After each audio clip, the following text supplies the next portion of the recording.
Hello.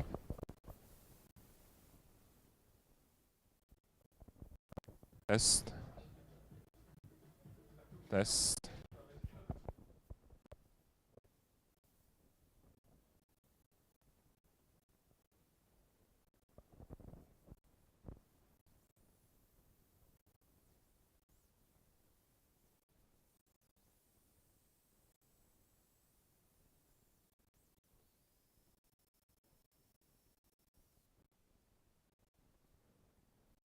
Jedna, dva, tři. Jedna, dva, tři. Právě. 1, 2, 3, 4, 5, 6, 7, 8, 9. Jo? Mít.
Okay, so hi everyone. I'd like to welcome you on the next Cloud Native Prague Meetup. Hey! Thank you. Today, the topic is autoscaling in Kubernetes. We already have the theme in past, but it was so popular that we was asked to do it again. So I hope that you will learn something new. So,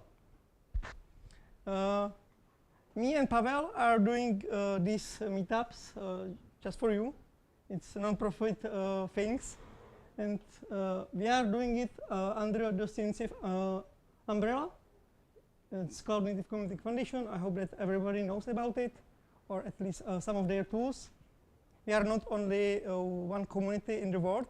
There are a couple of them in most of big cities around the whole world. So, but I wanted to just remind you what is the CNCF. Just a foundation which helps project to grow. They cover projects like Kubernetes, Argo CD, Prometheus, and probably most of the tools you are using in the cloud. I mean, the open source tools, of course. So, I wanted to also speak about our community. We have the webpage cloudnativeprague.cz, so where you can subscribe and getting information about upcoming events. We have also Slack, which is slack.cloudnativeprague.cz. We also share sometimes the slides for talks at slides.cloudnativeprague.cz. We also record all our meetups. You can check it on our YouTube channel. And if you wanted to help us, like providing the space or speaking at events, or just help us with the organization, because it takes some time, not so small portion of time. So you can reach us at involvement.cloudnativeprague.cz. It's just a Google form where you can reach us, how you can help us. So we have some partners. We are not alone. It's partners just for free. Yeah? It's just our friends from another communities like PyCon, Prague DevOps Meetup, and also the conference, Golang meetups, and also the Slovak meetups like us. And with them, we also organize KCD, like Kubernetes Community Days Conference, which is once per year. So you can check it if it happens next time. It should be next year in Bratislava. You will announce it probably in coming months. So we should also thank Kiwi. So please make some applause for them, because they provide us this amazing place, and also some food and drinks. So just enjoy it. And yeah, there will be pizza on networking part, so you should stay with us also after the presentations. So I hope that you will enjoy it, also to talk with us. So we have two presentations here today. First is by Yuri. It will be about practical tips for scaling in Kubernetes. And also the second one will be Van Kwon. And it's just about Kida in action, how to use it efficiently. So, for your questions, we are using Slido. So please scan or just type the CMP16 there, and please use it as the primary platform for your questions. We will also give you some space even without Slido, but we will prefer it, because you can vote for the questions, if there are some of them. So. And that's it from my side. So I'd like to welcome the first speaker, and I hope that you will enjoy it. So that's it.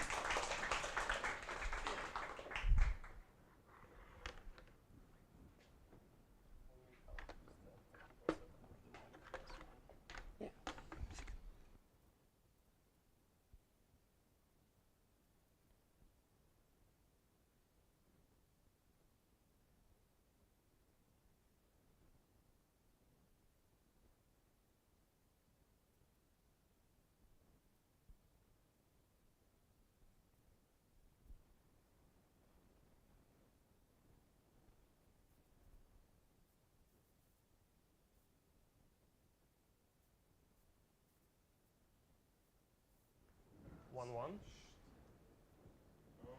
Sounds is good. Yep. Sound is good. Good. Yep. Okay. Are you gonna mirror the video? Or do you have two outputs? It's up on you. Where is it? Displays? Was it there? Yeah, you set it also. If you put on the built-in display? Yeah, mirror on, yes. And then you have to optimize it for, yes, it's down. Okay. Optimize it for it.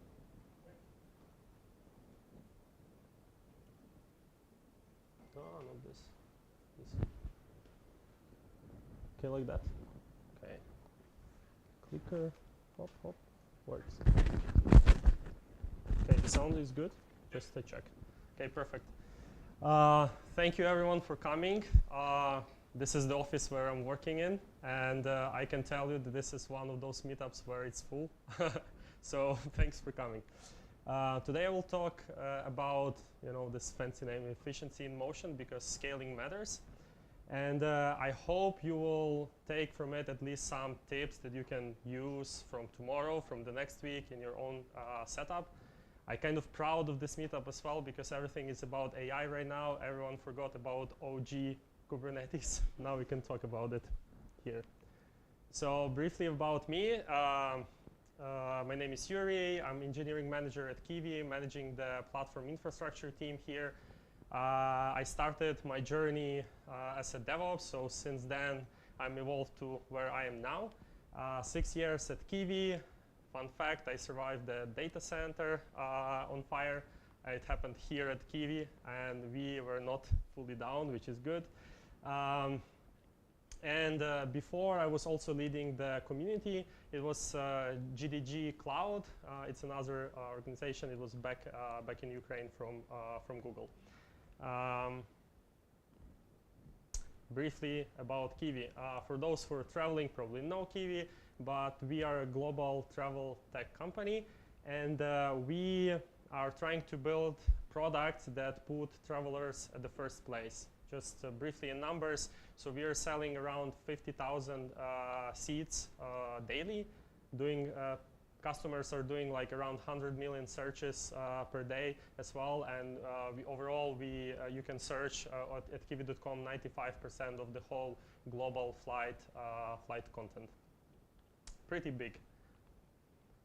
And to keep you a little bit aligned, what is Kiwi, how we look like in terms of infrastructure and everything, I will just like to give you a brief introduction. So in the beginning, when I joined, Kiwi was running purely in AWS. That was fun days when you can receive the page when the whole Kiwi was down, and you're just like panicking at night what actions you should take. The platform wasn't stable. We were running back then on the Rancher 1. Raise the hand who remembers Rancher 1. Yeah, legends. And then we had to take a decision to move to something more stable. There were other reasons why we also moved to GCP business as well, and data processing part. But one of those was the stable platform, and that was Kubernetes. Back in the day, GCP was the only cloud provider that was providing the managed Kubernetes. So we were moving at the same time to the new cloud, the whole new setup. At the same time, we were adopting Kubernetes, and the learning curve was steep. For the whole company, you had to, work with your developers, etc. But all in all, it worked out. And right now, we are mostly running everything in GKE. We have a couple dozens of clusters, and we also have a bare metal servers, and we use Rancher 2 to manage Kubernetes on those. Regarding observability, so Kiwis are like Datadog lovers, I can say. This is our primary observability tool.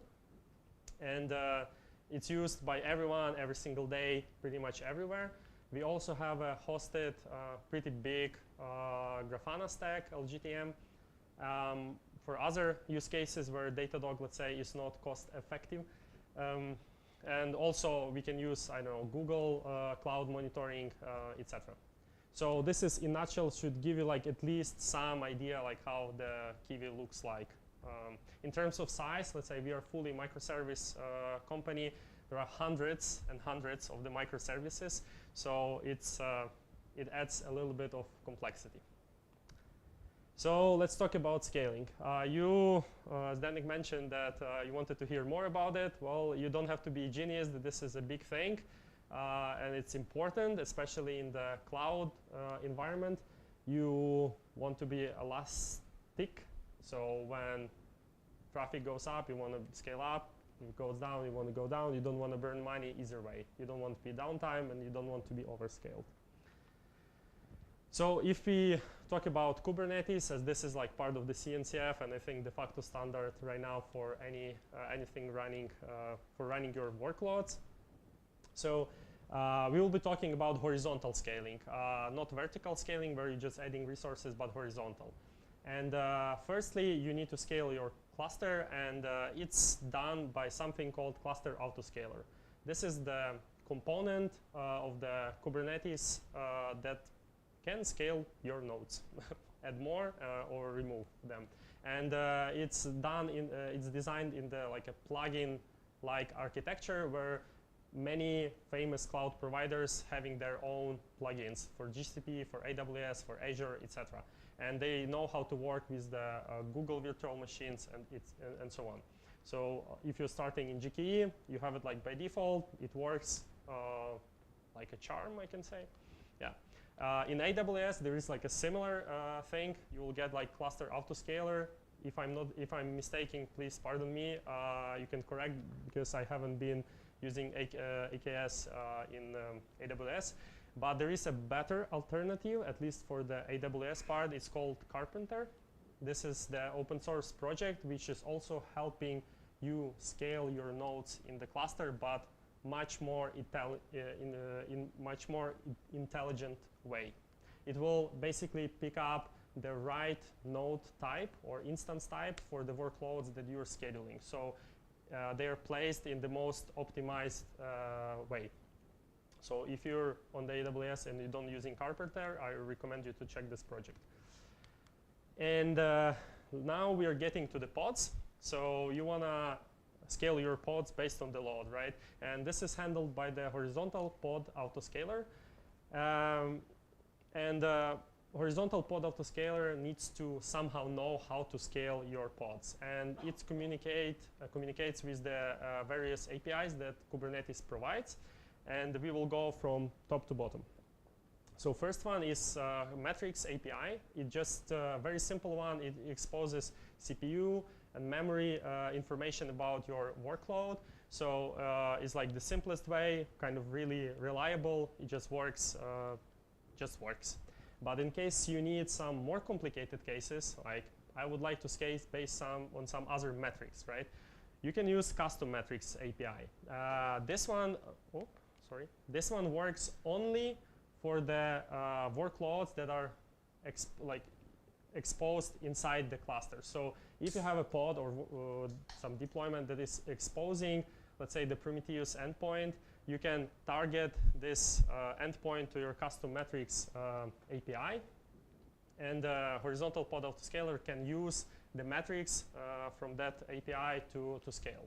The limitation of it is that, first of all, it's very hard to configure, like really bulky configuration.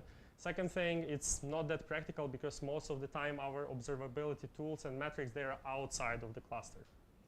And here comes the external metrics API, which pretty much solves this problem. You can connect to something that is outside of your cluster. Datadog or anything else. In our case, it's Datadog. The limitation of the external metrics API is that you can connect only one provider or one endpoint. So you cannot have multiple. It will be only one. And when we moved to GCP, we obviously wanted to have a scalable infrastructure.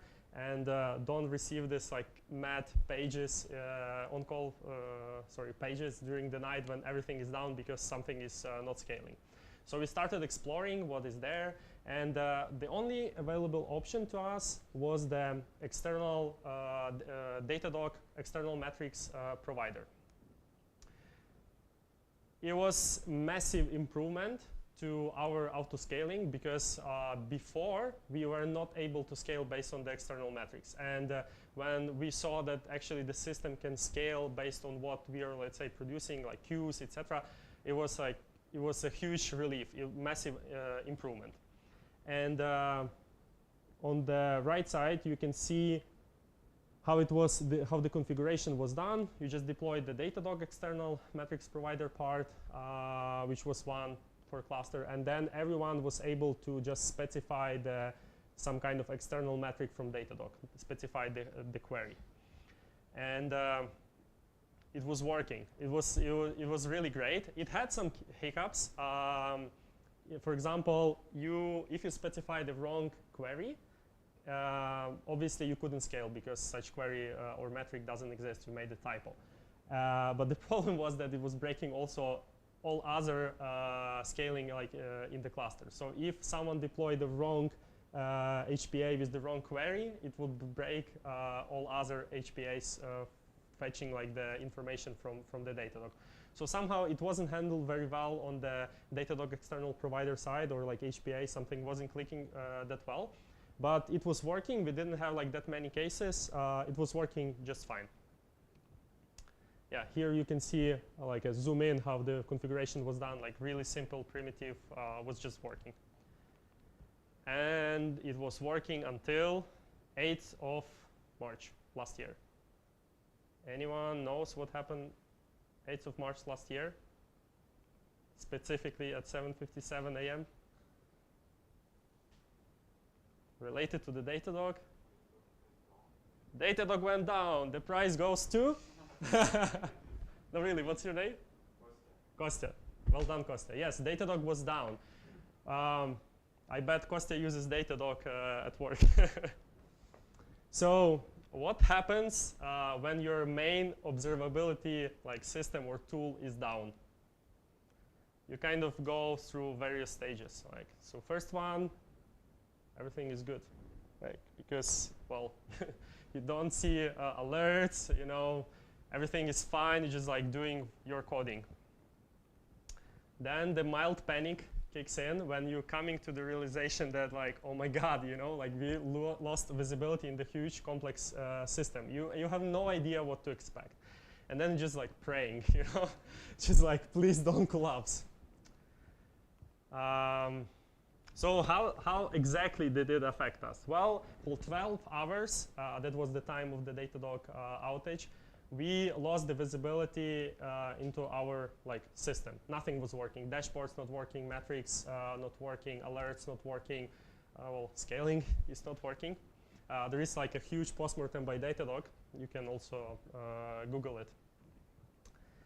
So what helped us actually if we lost like such a visibility in the system? We were lucky because one of the senior management managers, yeah, they detected in some old analytical dashboard that the booking count is just going down. And we were lucky because like it was a legacy system, just booking application was configured long time ago to send metrics to Datadog, and the same metrics about bookings to that system that was using that dashboard. So we somehow like were like notified by this. And well, this is where the panic started. So we were like, oh my God, we don't have really any visibility. Problems are here and there. Queues are rising. You know, we don't know what to do.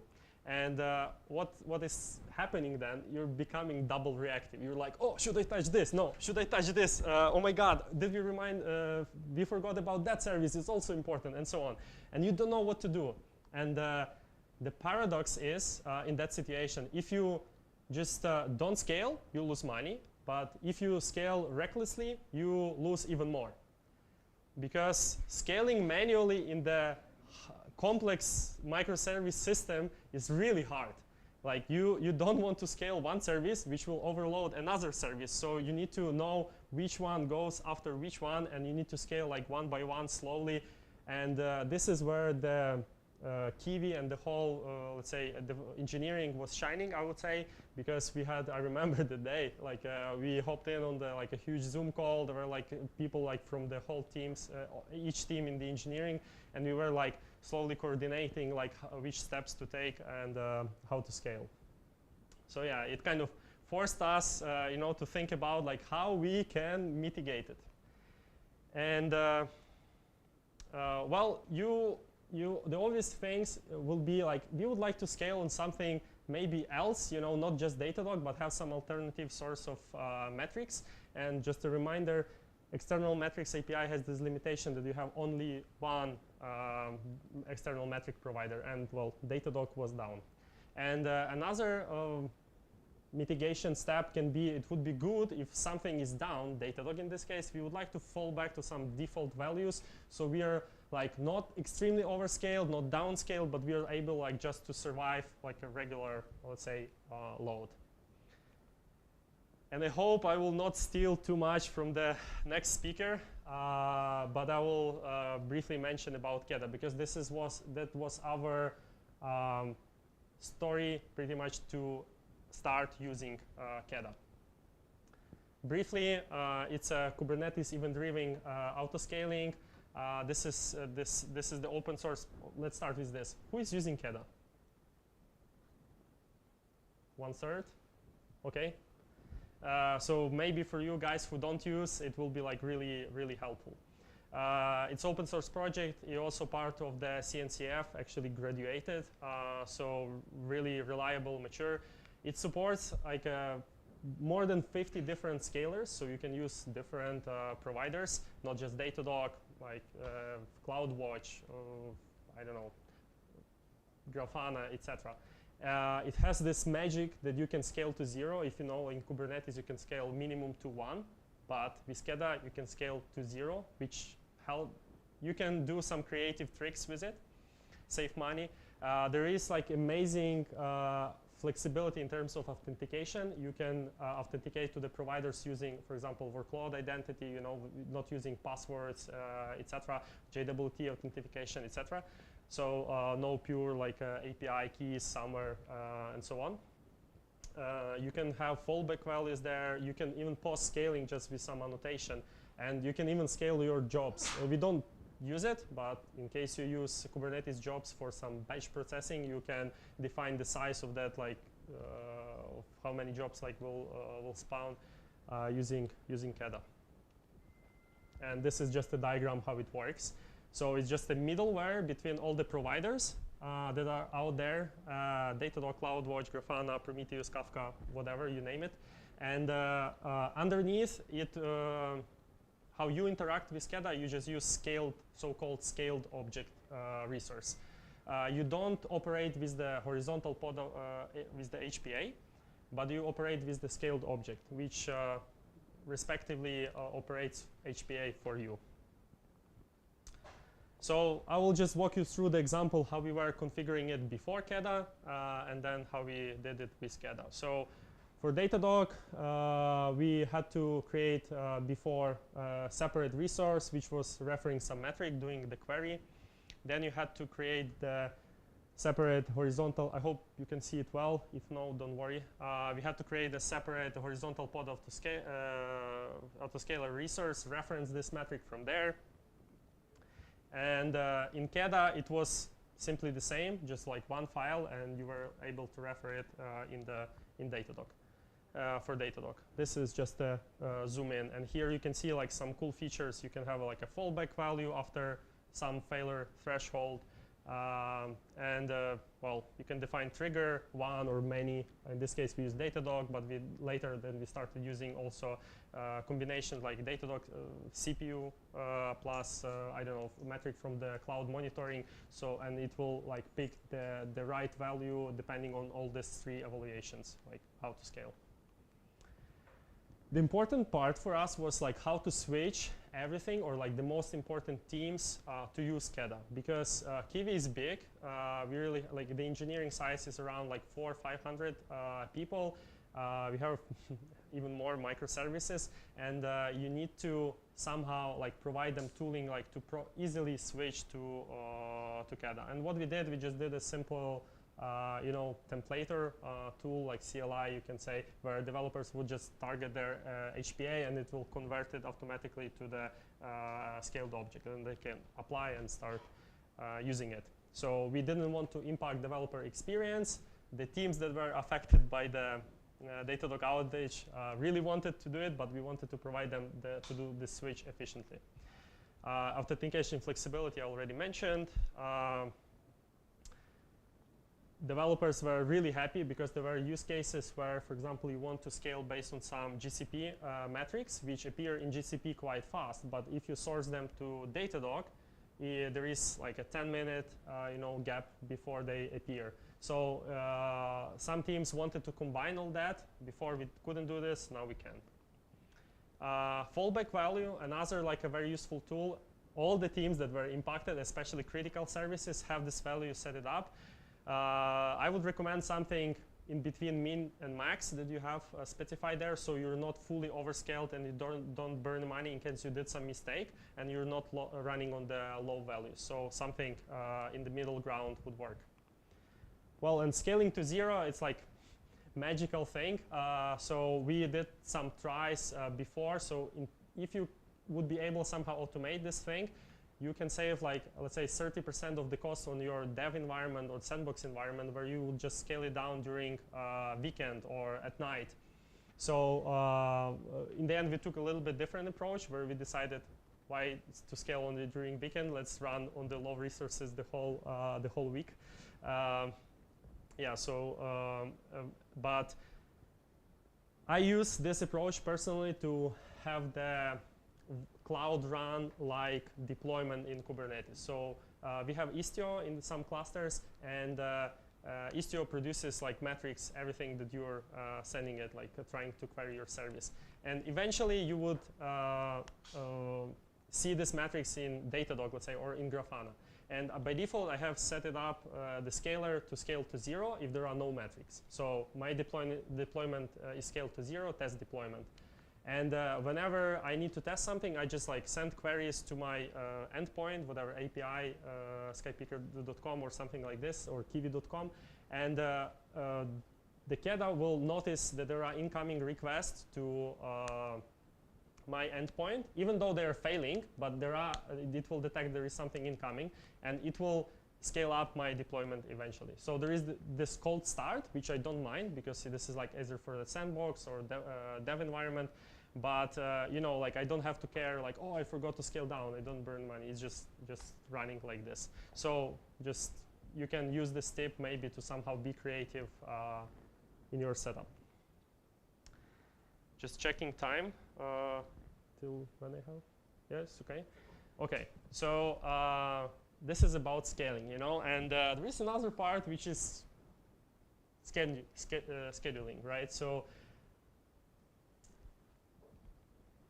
how scheduling works in Kubernetes? Well, there is this component of the control plane called kube-scheduler, and its job is very simple. It's like, if there is new pod, I will assign it like to some node, So it does it like very simply. But important part here is that decisions are influenced by by its view of the Kubernetes cluster at the point when the new pod appears. So the new pod appeared. It checks like the status of the whole cluster, makes a decision. Not pod placed, okay, move on. That's it. And it's all good, but what if the original scheduling decision is not valid anymore? So you put it like to some node, but then like the status of the cluster changed, your pod would be still running there. So if the scheduler would make a decision at this point of time, it would be different, So for example, you're adding like new nodes or zones to your cluster, it will not force your deployment to be like somehow changed. Or like, for example, your nodes are over or underutilized and you want to somehow do something about it like automatically. And for example, yeah, you had a failure of some nodes, those pod moved somewhere else, then you brought up those nodes again to the cluster, and well, like they're still running on, like you have empty nodes. And just to better understand, I will just give you our use case, so maybe it will be useful for you. So this is the diagram of, let's say, one of the biggest clusters that we have. This is search cluster on the left. And you can see we have 3 zonal clusters. On the right, you can see like a huge NoSQL database. It was self-hosted, then we moved it like to the cloud. Now we are switched to the big table, but nevertheless, the use case stays there. So it's really big. I mean, the traffic that goes back and forth, so database is used to store the flight combinations, this kind of things, and the deployment is used to like serve these combinations to the users. So there is a lot of traffic passing through it, and for those, like you probably know that traffic is cross-zonal traffic is expensive. So ideally, you want to keep it like going like it's on the diagram. So it is like a tip how to achieve this like even distribution of your workload pods within like the zone. So there is something called topology spread constraint, something that you can use.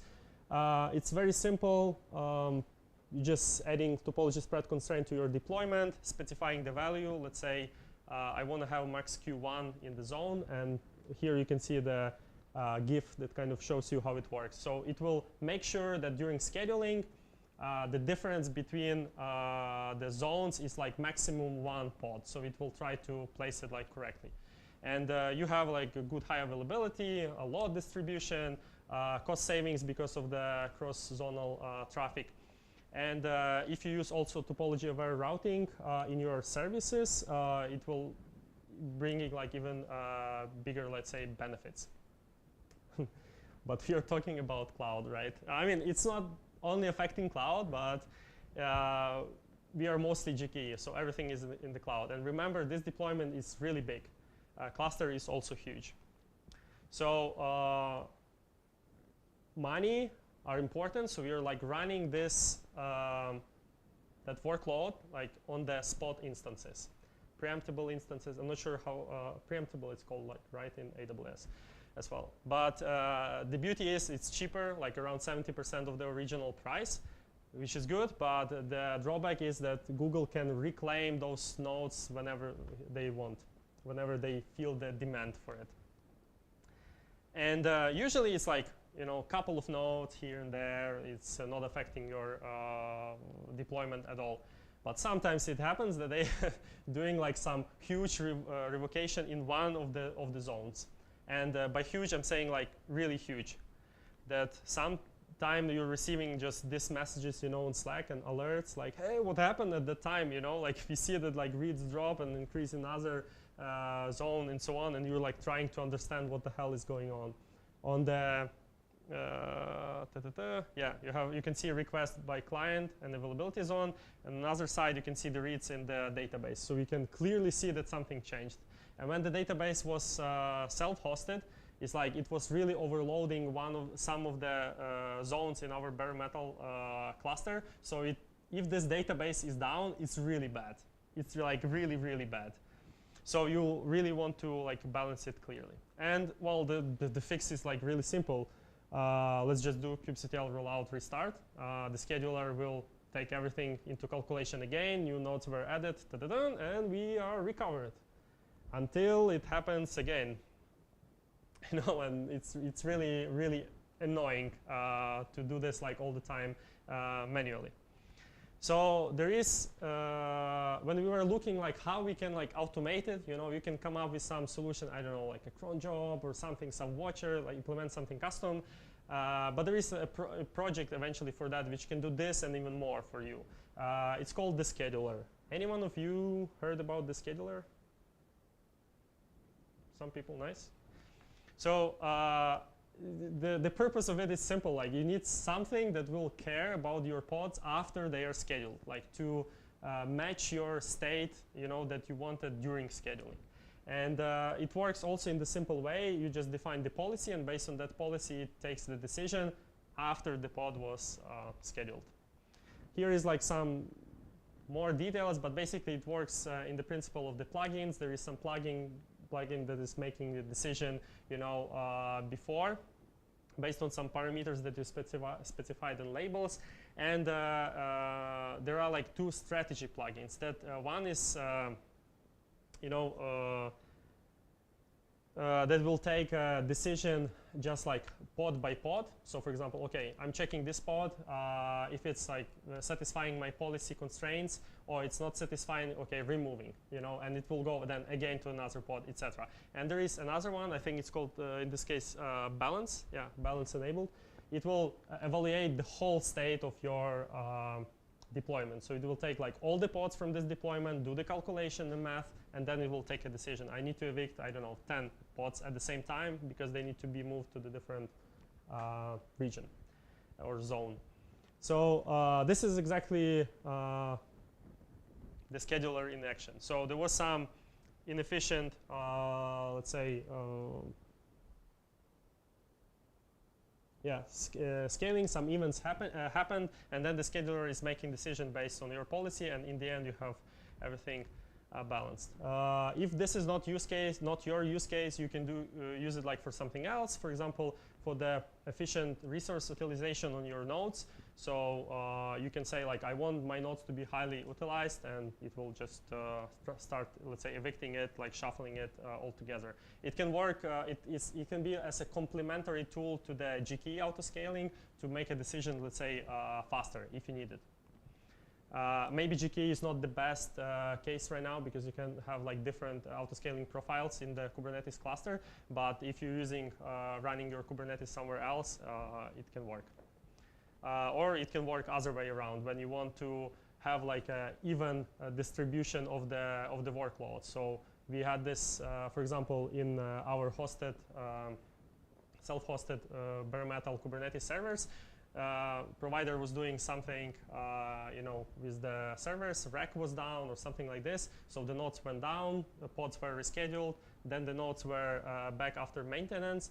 And well, now you need to reschedule all the pods again, like on those nodes, because they don't have any workloads, and you're eventually overheating some, other servers. So it can like balance it for you automatically. Or another use case for us. So back in GKE, like 1.21, like lower version, there was like a bug with the preemptible nodes or spot instances when the node was going down. But it somehow wasn't properly cleaning up the pods. So the pod was stuck in the termination state, or this like shutdown state, and it was just like, piling up. So when you do like kubectl get pods, you can see like, oh my God, this list of pods, why they are not removed. So you either do this like then manually, or it can do it for you, removing the failed pods with that failed pods plugin. Well, and now I want to say this phrase, in the world of computing, efficiency is the king, but the truth is efficiently learning from your mistake is a king. Because no matter how much I talk about Kedda, the schedule, etc., you still can end up in this state. This is the screenshot from today, by the way. When you have, like unbalanced instances. And in this case, to be fair, it's not the problem of our Kedda or like a wrong configuration of the deployments. That was simple mistake that we didn't click like a balance scheduling on the GKE configuration. So it was just spawning nodes where it could. So yeah, thank you so much for listening. I hope you will take at least something from this talk that you can practically, implement at your work the next days. Thank you.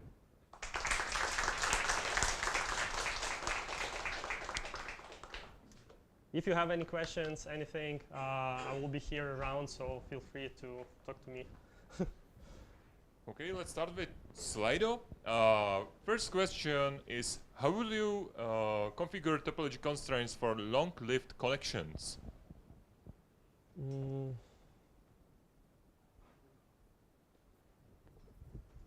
I'm not sure I understand the question. So topology, is anyone here like who asked, like can maybe elaborate? Give me a second. I was writing this, I just wanted to ask, like, for example, Second, please. if you have I can just try. So, if you have like, I don't know, some file transfer traffic where you have like big files, so it's with slow internet connection from the other side. Yes, you need, I don't know, you could have like one node overscaled just because you need to wait for all the requests to finish before shutting down the pod and rescheduling into the another node. And how you will like configure topology constraint just to like maybe kill some requests because like it's really like overloaded node. What's your name? Artem. Thanks for your question, Artem. I think topology constraints has nothing to do with it. Like topology constraints is just like helping you to schedule your pods according to some constraints. Let's say you want to have it like pods spread across the nodes, so you don't want like two pods of the same, or like 3 pods of your deployment run on the same node, so you would use it, it will like spread it accordingly. Or you can do this like cross zone and so on. So the decision with the topology constraint is taken like when you're scheduling your pod. So when the pod is running, topology constraint, it has nothing to do with it. Something that you can use in this case, for example, to prevent your pod to be like shut down like in the middle when it's doing like the transfer, you can use like a progress deadline seconds. By default it's 5 minutes, if I'm not mistaken, like 300 seconds. And you can increase this value up to 1 hour, if I'm not mistaken. Yeah, and if 1 hour, let's say, is enough for you, for your workload to finish this like file transfer or something, that can work. So the Kubernetes will wait, will not shut down your pod until this time is passed, or when your pod will be down. Another trick that you can use, you can implement. So when the progress deadline seconds finishes, it sends like a sick term to your. It sends a sick term to your application actually before you turning down the pod. So your pod knows that it has to go down. It gives like time to finish, and then it shuts it down. If the deadline seconds is longer, it will like force shut it down. But you can also implement some like internal logic. So I don't know, and use the live stop hook in your deployment. So for example, when your pod goes down, this live stop container live stop hook will be executed. And for example, you can call some endpoint on your application, like, I don't know, terminate or like save progress of the file transfer, something like this. And your application would know like, okay, now I will be shut it down. So I need to take this implementation, I don't know, cut off like it in half and send the second half later somehow. So you need to work with this like saving the state and so on. But yeah, topology spread constraint is not like part of this. Okay, second question. Do we need the scheduler if we're using Carpenter, which evicts nodes? Like I mentioned before, maybe no, because I haven't used Carpenter. We are running fully in GCP, and Carpenter is available only for the AWS. So maybe this, I said, Carpenter is very intelligent service, so it can like figure out like what is better. So if it's doing like calculations periodically when cluster is in a certain state, and it can say that like, okay, I can collocate this 10 pods on one node instead of like 3 nodes, because it will be more efficient in terms of costs because of like CPU and collocation. It will do it for you. So maybe with Carpenter you don't need the scheduler. When Datadog went down, did everything scale down to a minute of the HPA or stayed frozen at the last desired replica count? Yes, very good question. Second, so it stayed with the frozen last desired count. This is how it works, horizontal pod autoscaler.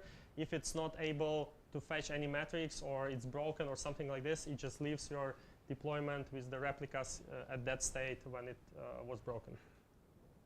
In our case, it was not enough because the traffic goes like up and down. So in the morning it's like really low, and then it's like starts to pile up because during the day people search more, book more, etc. And we stuck in the state when we were like kind of on the lower numbers, and when the traffic started to pile up, we really had to scale up at that time. But well, we were close to minimum.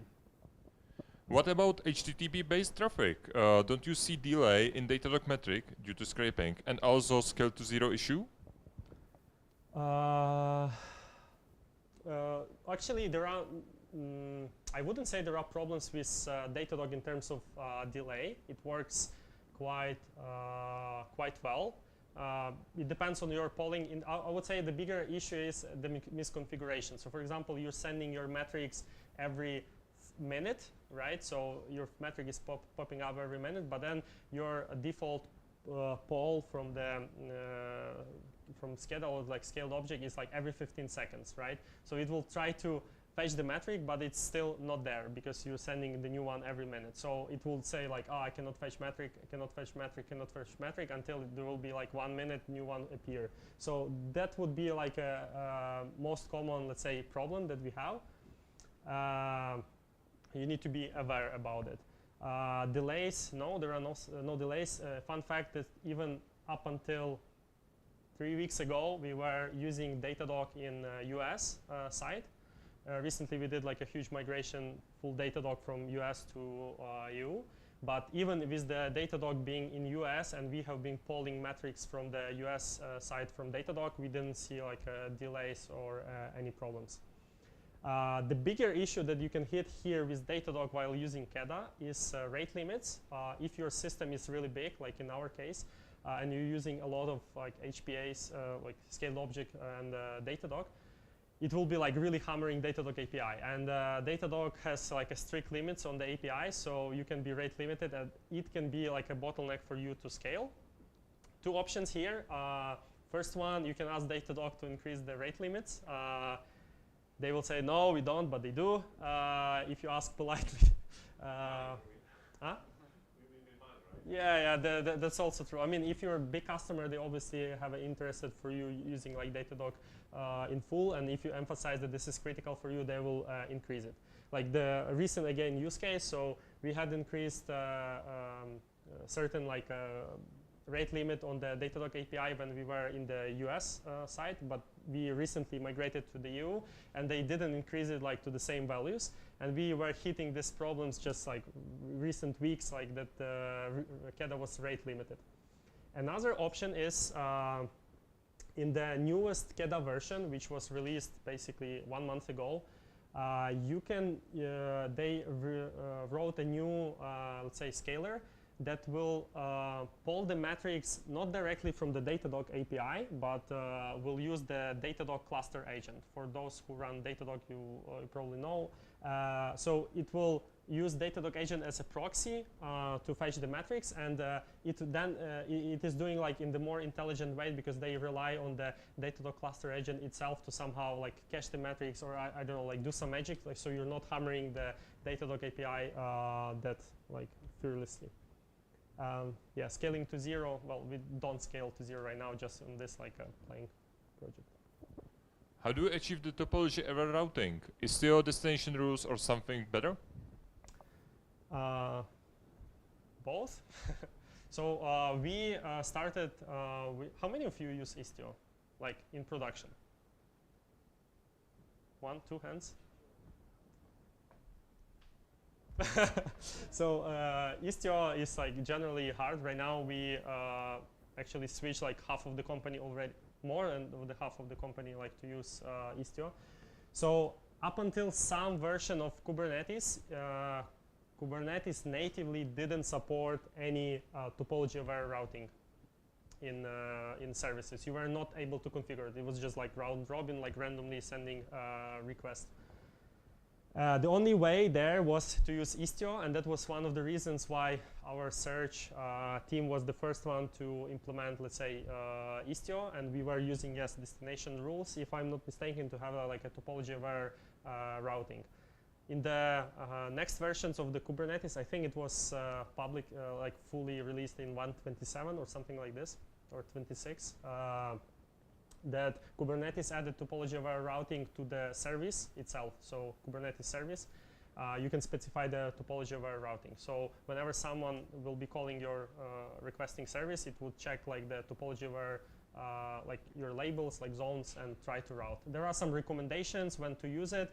So if your deployment, for example, doesn't have at least 9 pods, which you have like 3 pods, let's say, per zone, it's not recommended. The topology-aware routing can do some mistakes or miscalculations, so you can expect it. So it's recommended for the services that are running at least 9 pods, for example. It's simple. It works. You mentioned about scaling based on external metrics using Datadog external metric provider. But what about usage of Prometheus as alternative? Thank you for the question. I just want to clarify, Prometheus adapter, is it meant like as part of, from the CADA, like part of the CADA trigger, or do you mean it as part of the custom metrics API?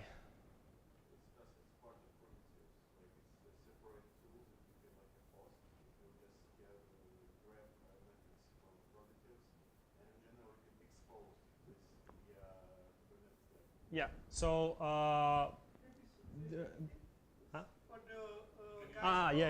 so Prometheus adapter is like part of the Prometheus project, right? And you can like deploy it in your cluster and expose the metrics, Prometheus metrics inside the cluster, and then connect it like to the metrics API, external metrics API or custom metrics API, and use it like this. This is valid option, that's true, but we were not using Prometheus that much. We were using Datadog mostly, so that was like the obvious choice for us. Yeah, in this case, I can bet that Prometheus adapter configuration is much more complex. It's like really bulky. I might be wrong, so okay, I will not put my statement on it. Yeah, okay. You want to? So the Prometheus adapter is using the custom metrics endpoint, which is the different than the Datadog. And also, it's the same case like with the Datadog. So basically, no, it's already possible. Okay, sorry for that, guys. So once again, so basically the Prometheus adapter is using custom metrics provider, which is different than the Datadog one. And it has the same issue like the Datadog. So basically the configuration is shared across all deployments. It's like a single config map. So it's kind of tricky. And the downside is basically you can use only Prometheus metrics. And basically I know that a lot of companies are not starting, to stop using this kind of approach. But you can use it, obviously, but you will hit the same limitations as with Datadog. Seems everything? That's all, folks, I guess. Thank you so much for the questions.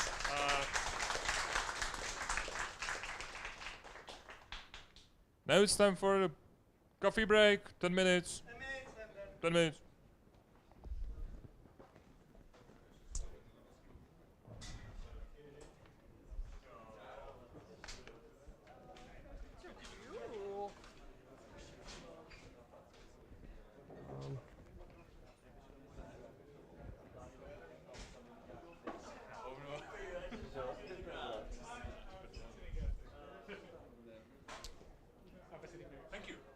Equipment. Thank you very much. Thank you. Every time.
Okay, it's time. Please take your seats. We are about to start our second talk from Juan, Keda in action, and hopefully you will enjoy it. Okay, it's.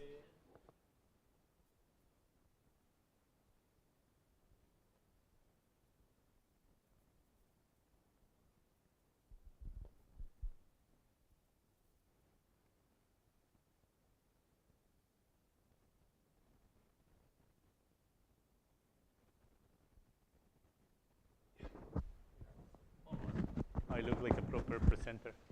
Exactly. Okay. Is that okay? Oh, okay. So hello everybody. My name is Juan. I'm a software engineer at Pure Storage. I work in the performance benchmarking system team. Basically, we just make sure that our product is performing as expected on every iteration of our software. So today I'm going to talk about a specific service. I'm going to walk you through the milestones of this service and how it has grown, how it started when the company was still a startup, and how it is now that the company has hundreds of customers.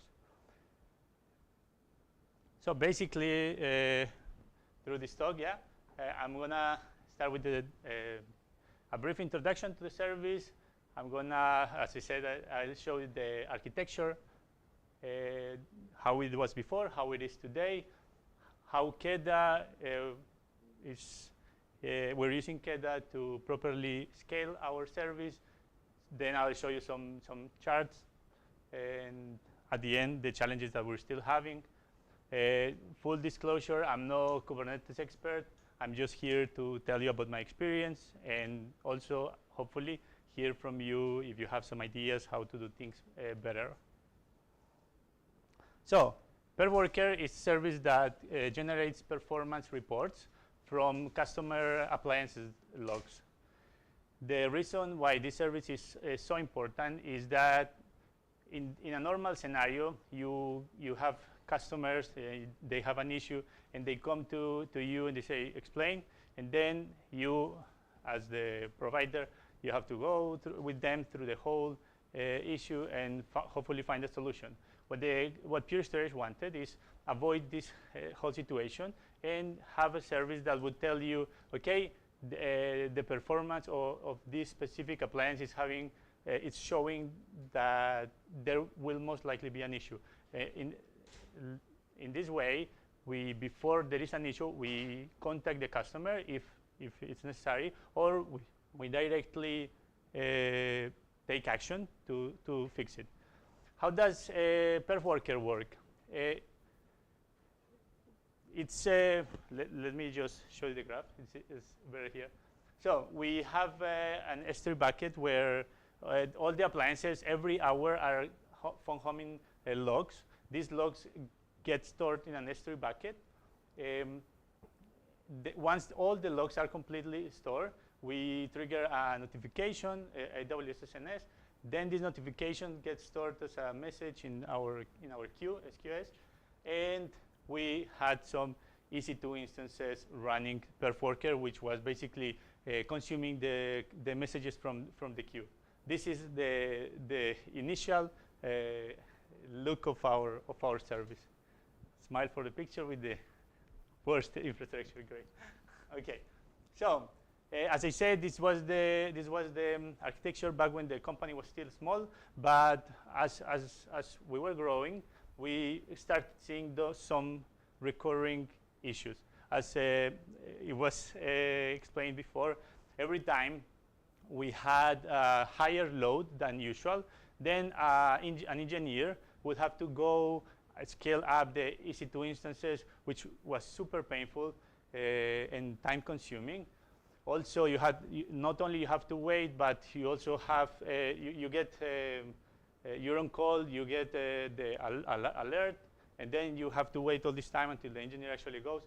So yeah, there are some delays. Also, you are scaling up, and then you have to wait until the queue comes back to normal. So that means that there will be some time when you're utilizing or underutilizing your resources. That leads to a lot of money being burned, or yeah. If back then, observability was just a nightmare. If you have a bug in your service and you're trying to figure out what's happening, then in the EC2 instance, you're just like, you have to go on the EC2 instances or use a watch cloud to navigate all these logs, try to find the specific process that was processing this message, and hopefully, yeah, you will figure out what the traceback is and debug it from there. So also you have to account some time for maintenance, like have a maintenance window. There was no really like monitoring other than the CloudWatch alert once the queue was growing. The performance of this service was not tracked. When I say performance, is basically how many messages we're getting, how many performance reports we're generating, like that percentage. And the service reliability wasn't something that we could basically agree on. We didn't have a defined SLA. Yeah. So yeah, there is autoscaling in EC2, right? You can just have some EC2 group autoscaling, and yeah, it will work. You will save the time that the engineer needs to go and scale up and down. So yeah, we did that, and then we found different new challenges, which is good, right? New challenges means that you're going forward, hopefully. So we were scaling up based on two metrics, which is basically like the most common metrics that you're scaling, right? CPU and memory. But the problem with these two metrics is that they are lagging indicators, right? If you start scaling up because the memory is like on, I don't know, 80%, it means that you are already like, your load's already too high.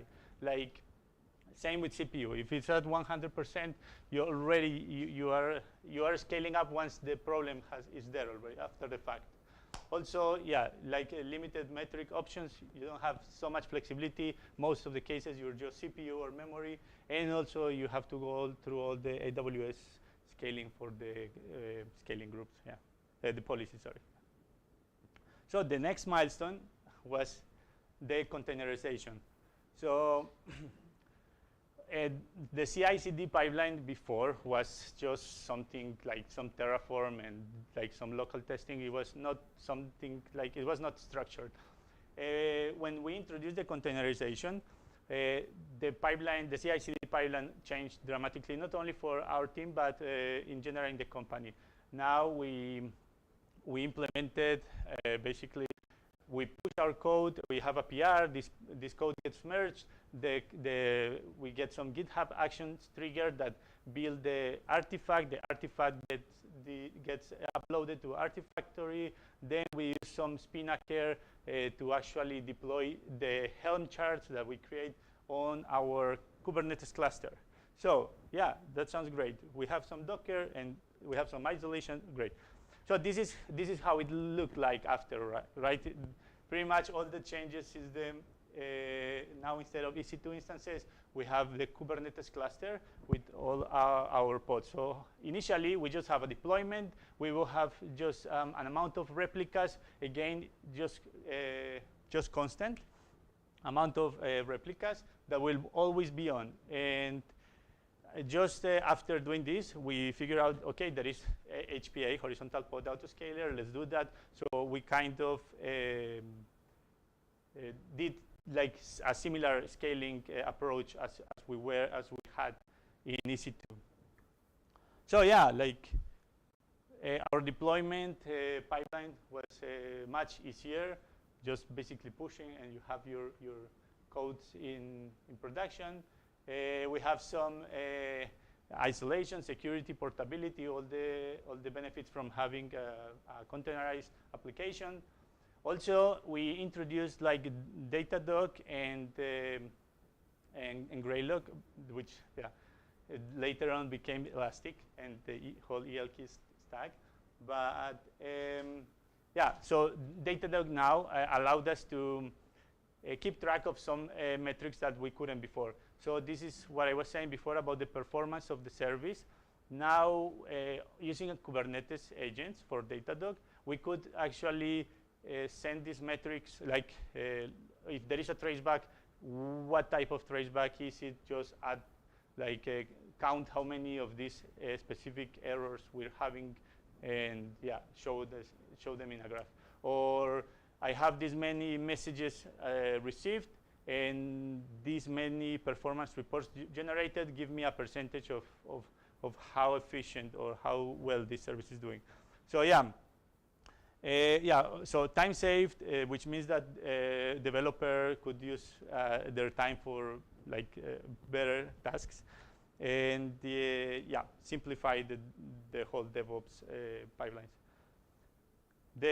Still, there were some challenges with just the HPA, which means still like when you get a Kubernetes cluster and you start using it, you need to learn about Kubernetes, the whole how to set it up, how to configure everything around it, and luckily for us, we have a specific team that does all the infrastructure stuff. So they just provide it to the rest of the company. But still, you need a person, at least one person in each team that knows a bit about Kubernetes and how things work. I am that person in my team, and that's the reason why I'm here. But yeah, so there is a learning curve there. Again, we were having the reactive scaling that I was talking before. Then you have the initial setup maintenance. This means doing all the Helm charts, understanding how the deployments work, all the containers, the pods, and so on. And still the resource management. So here's where Kubernetes event-driven autoscaling comes in. KEDA, which now you all know about. I'm just going to skip through some things. But yeah, like basically KEDA helps, like first of all, the best advantage of KEDA is that it doesn't introduce any external dependency.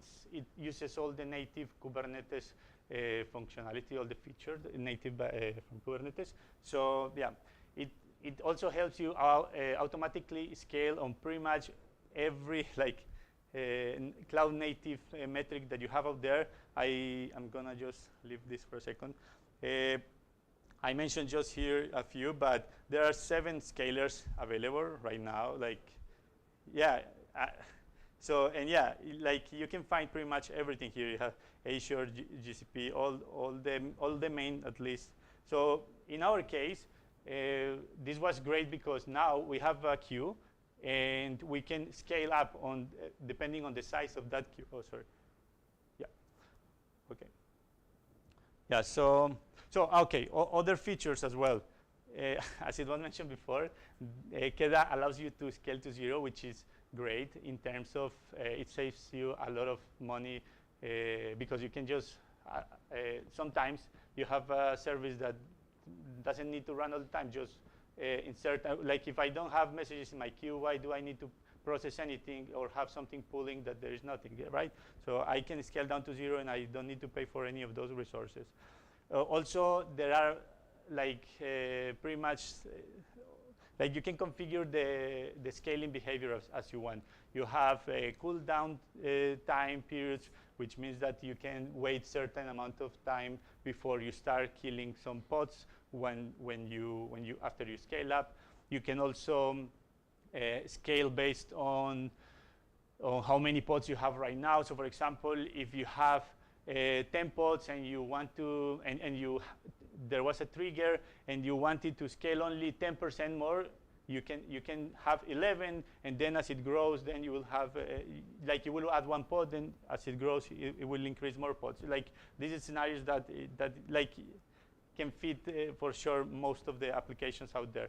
And yeah, I mentioned already. Yeah, it's designed for Kubernetes, right? So there are 2 main specifications. I took this from the Kubernetes from the KEDA documentation. There is the scale object, which basically will fit most of the cases. This is where all the when you want to auto-scale a deployment or stateful set or some custom resource, this is what you're going to use. I'm going to show here. a bit of how the code looks or the Helm looks. Basically, okay, this is big, but this is the important part. Oh yeah, definitely. Yeah, so basically, yeah, here the main things are the kind. Basically, you will just tell it, okay, I want my deployment to be auto-scaled, and this is the service that this is the name of the resource that I want to auto-scale. And later on, you can define the most important part is the triggers, which is triggers. Yeah. So okay. There is okay. Let me just try to SQS. Yeah. So in case of AWS SQS, you can have something like okay. Let me make it bigger again. Yep. So in case of AWS SQS, you can have something like this. So you just define the details of your resource or your AWS SQS. This can be done with, as I said before, there are 70 scalers out there, which are just triggers. You can set many of these triggers, and then you can use the metrics that these services provide. In case of perf worker, we use the queue size, basically the messages available, to scale our deployment. That means that if I have 0 messages in my queue, I will have 0 pods pulling messages. If I have 10, then I will have a proportional amount of pods and so on, right? There is also scale job. So scale job is great, of course, for jobs. But in our case, we have another service that does the same that perf worker does, but for internal appliances. And there, we recently started using scale job. Basically, what a job is in Kubernetes, for those that don't know, is something that runs once and it's completed, and that's it. So, and you can have some history of the few last jobs that failed, or the history of the last few jobs that were completed. So it's great for things that you just need to run once. And what I did here is that I introduced, so for each message, I will have one job being executed, and then I will the advantages of doing it like this is I will have just one pod addressing one message from the queue, which helps me or saves me a lot of time when debugging an issue. In the past, I just have a monolithic piece of code that it's constantly pulling everything in the same pod, is pulling multiple messages. So it's trickier to find the specific pod that was managing specific message. And once you find the pod, then it's tricky to find the specific logs that are coming from that specific process that was processing that message, basically. And yeah, here, I'm gonna show you. There is some Datadog charts here. This is basically. First, I'm gonna show you the SQS. This is in the last day. So you can see that the relay and this graph is basically how many pods I have out there, like desired amount and how many are actually running. So you can see, if I do it quickly, you can see the correlation here. So there is no delay, there is no waiting for an engineer to scale up or scale down something. It's something that it happens almost immediately. And in this case, this is defined by the scaling behavior, which actually, let me show you. So yeah, you can also find it here. Yeah, scaling modifier, no, advanced behavior, yeah. So here in behavior, you can set up how you want not only how you want to scale down, but also how you want to scale up. So I showed you already that, great. So yeah, like still, like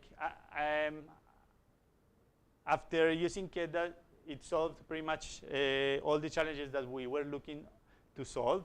But there is still, like, you have to like put some effort into learning about how KEDA integrates in Kubernetes, how the agents are working, and so on. So there is still some operational complexity there. And also, it takes some effort to initially set it up or understand how things work. So guys, here's my LinkedIn. If you have if you want to talk about something later on, or if you have some suggestions or ideas. If not, I will, yeah, let's.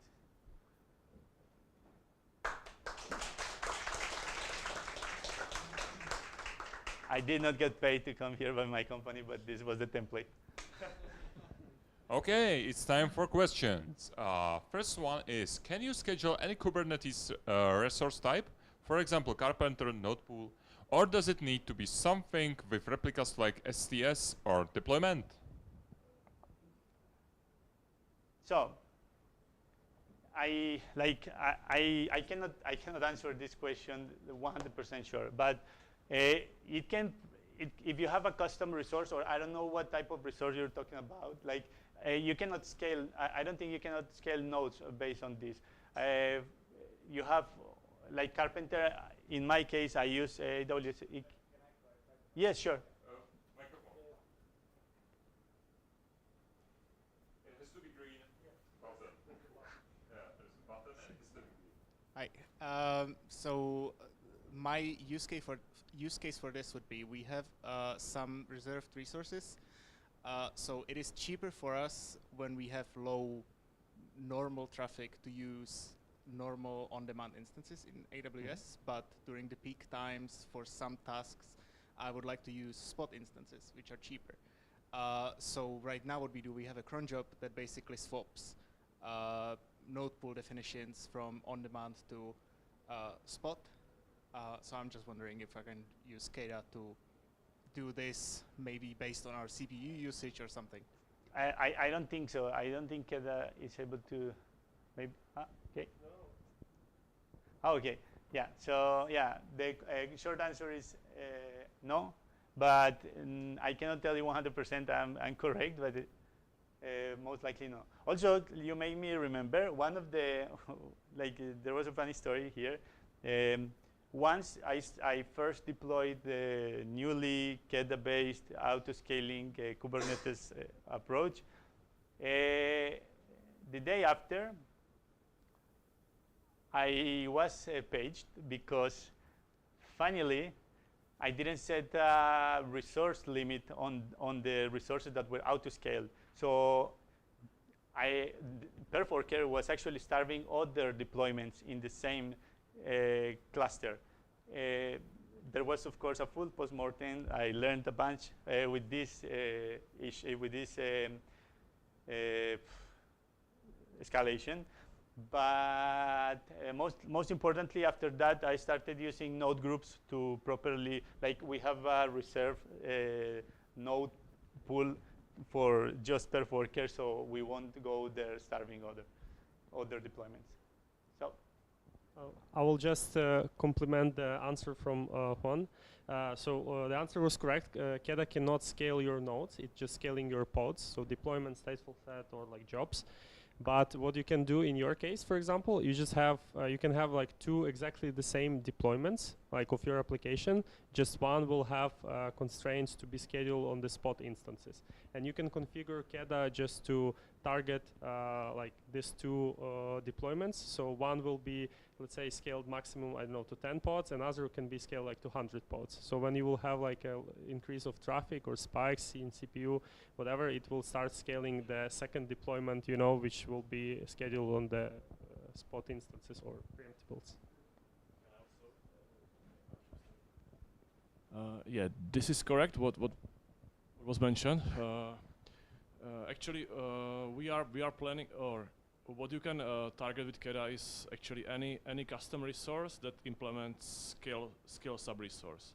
Is a specific type in Kubernetes, basically, and then you can define any object, and if you if you fulfill these specific requirements, you can target it with KEDA. So for example, the same way you can target Argo rollouts or other resources. And for the specific question about node pool, we are considering adding some kind of capabilities like that to KEDA, so to basically target different resources than just pods. So this might be solved in the quite near future. Just for your information, the last the guy who replied, he's Zbigněk, he's the maintainer of the KEDA, so it's our special host. So you can feel free to ask him even in the networking part. So just go on. Finally, it's mine. Yep. Okay. Second question: can you configure out for triggers with IRSA? Can each data source use its own service account, or do you need one KEDA GODSA? So I guess like you need to define a default AWS role here, but in each you can override this configuration, right? You can just I don't remember exactly what the property is, but in each configuration you can say, okay, the role that you need to assume is this, and you can override it basically. You can have a cluster role, which will be shortly. You can have a good God SA, yes, like which will be like one cluster authentication, let's say, and you can reuse it in every single scaled object in your namespace, in any namespace. Or you can have like specified service account, like authenticator per namespace, so you can do however you want. KEDA is like amazing project. I really love it. Yeah. So, same. Thank you. Yeah, having one of the maintainers here is amazing.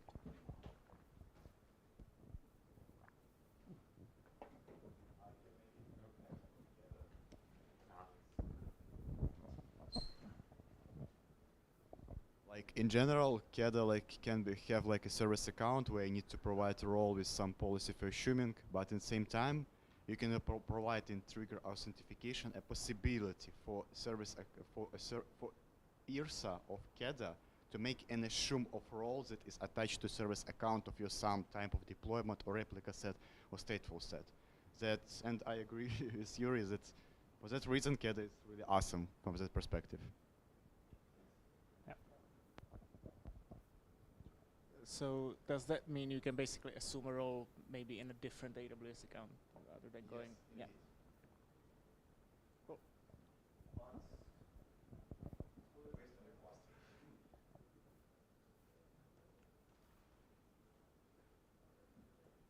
Anyone else?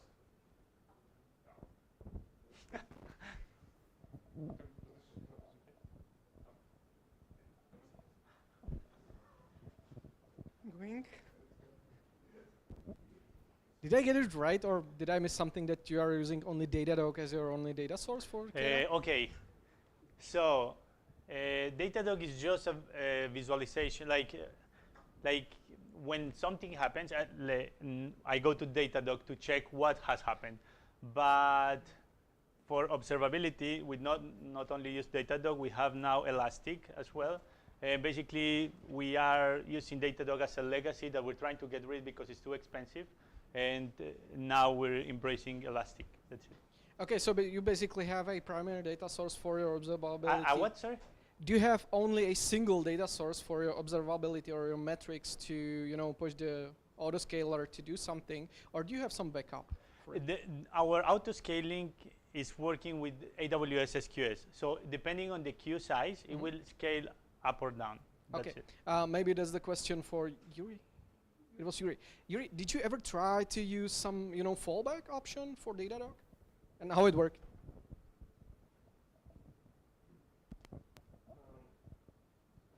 So, like I said, we always were using at least 2 scalers So we started using it even before CADA. So in the horizontal pod autoscaler, you can specify, for example, CPU and then the external metric provider, which can be Datadog.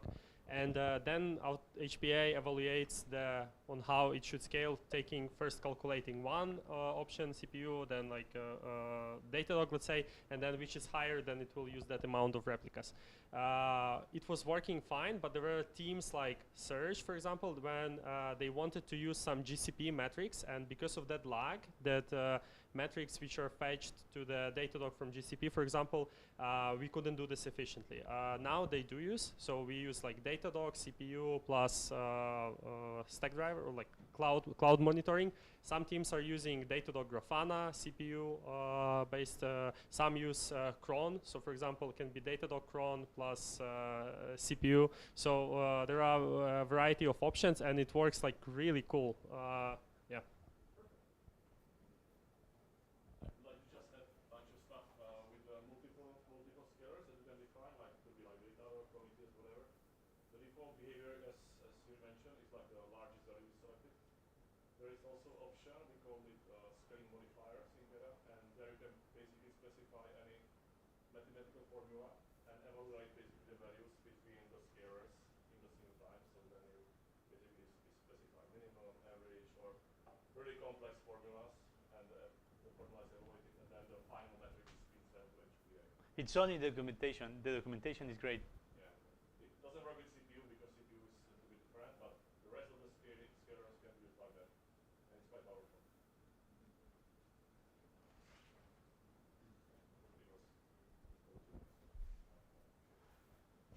Okay, we have 10 minutes until pizza arrives. I bet you are hungry, right? Okay, thanks for you.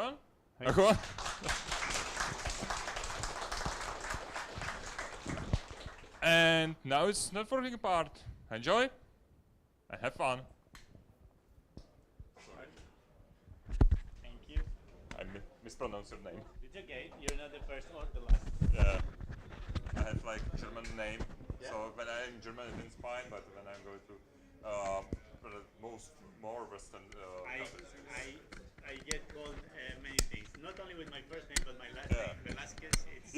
First name as well, because I'm Paul, but in Czech it's Pavel, in Polish it's Pavel, and it's mispronounced all the time. Okay. Thank you very much. It was awesome.